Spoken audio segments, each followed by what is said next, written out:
Bonjour à tous, c'est David de Guilhem TV, bienvenue dans cette nouvelle vidéo. Aujourd'hui, je vais vous partager ma recette de dentifrice naturel. Donc, j'ai déjà fait une vidéo il y a quelques temps sur l'hygiène buccale, sur ce que je pensais des dentifrices. Je vous avais promis une recette de dentifrice, j'ai mis un petit peu de temps à la peaufiner, mais la recette est prête. Alors c'est assez simple comme toujours, de l'argile blanche, parce que l'argile blanche, elle est super fine. Et mélangée avec l'huile de coco, elle ne va pas du tout rayer les mailles. Donc argile blanche, huile de coco. Ensuite, au lieu de mettre de l'eau, j'ai fait une décoction de réglisse parce que ça va apporter un goût très sympa qui peut faire penser même à un goût un peu sucré. Donc le dentifrice, il aura un super bon goût grâce à cette décoction de réglisse. On aurait pu faire une décoction de graines de fenouil, de graines d'anis. C'est pareil, ou alors vous pouvez faire une décoction avec des plantes que vous aimez par exemple. Ça vous fait une sorte de tisane un petit peu concentrée. Et ensuite, vous allez mélanger ça avec l'argile blanche, avec l'huile de coco qu'on aura fait fondre. Et on va rajouter de l'extrait de pépins de pamplemousse qui va jouer le rôle de conservateur, de l'huile essentielle de menthe. Alors pour mon cas, j'ai mis la menthe, vous pourriez mettre de l'huile essentielle de citron ou autre chose si vous préférez. Et pour finir, j'ai mis un petit peu d'Ispagule, du psyllium blond. L'idéal, c'est de le réduire en poudre. Moi, je ne l'ai pas réduit en poudre dans la vidéo. Ça fait un côté un petit peu épais, puisqu'en fait c'est une sorte de son, le psyllium, enfin en tout cas l'ispagule.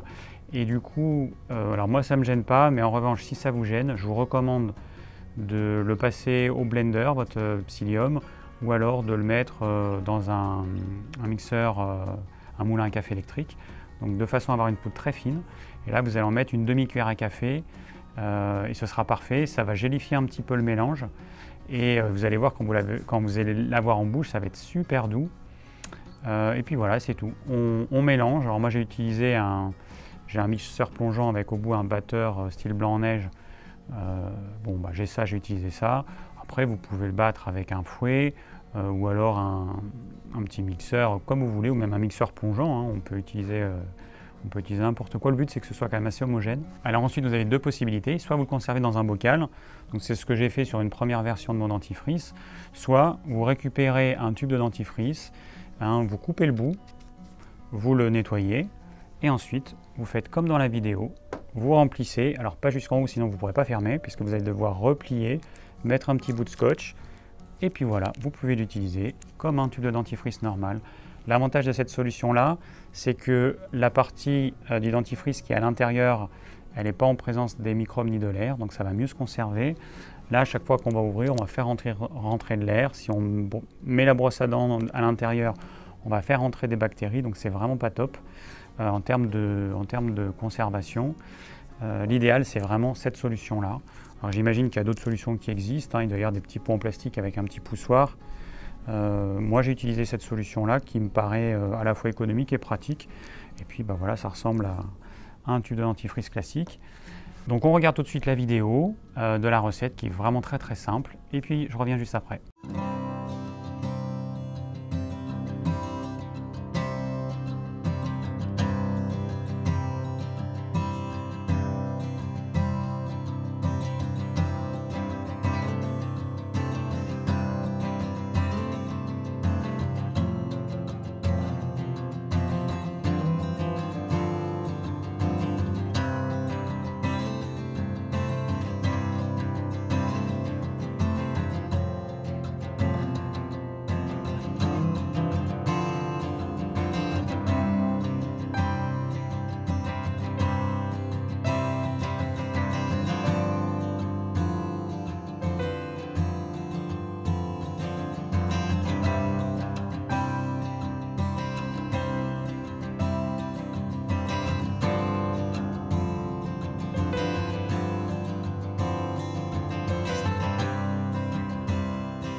Voilà, donc comme vous avez vu, c'est une recette hyper simple qui prend quelques minutes à faire.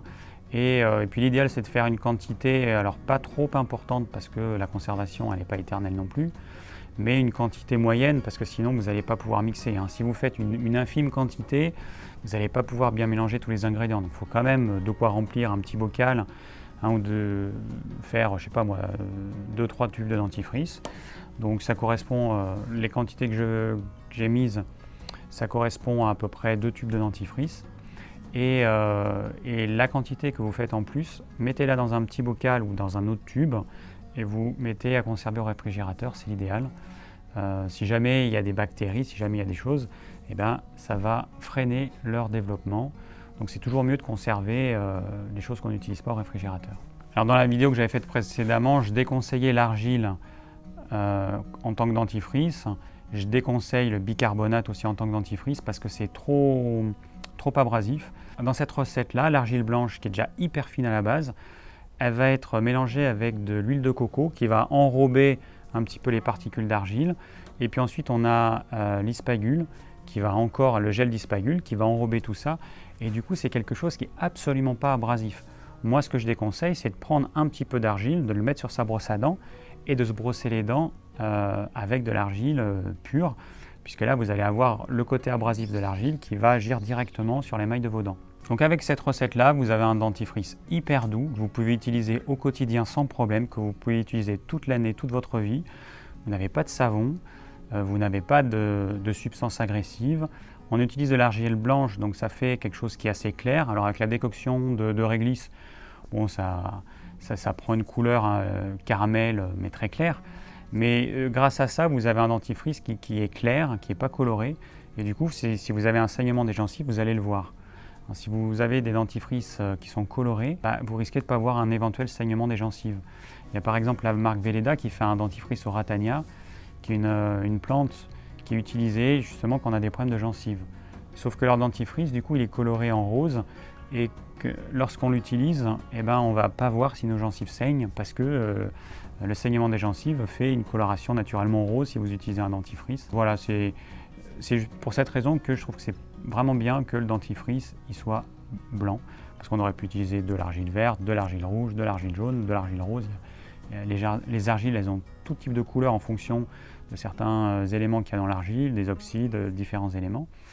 Et l'argile blanche, c'est vraiment l'argile que je conseille pour cette utilisation-là. Donc je le répète, aucun risque pour que ce dentifrice soit abrasif. Et puis en plus, il est bon, tout simplement. Il est bon, il est agréable à utiliser. Vous mettez les huiles essentielles que vous voulez. À la limite, vous pouvez changer les recettes au cours de l'année. Vous pouvez avoir de la menthe, du romarin, du thym, de l'orange, etc.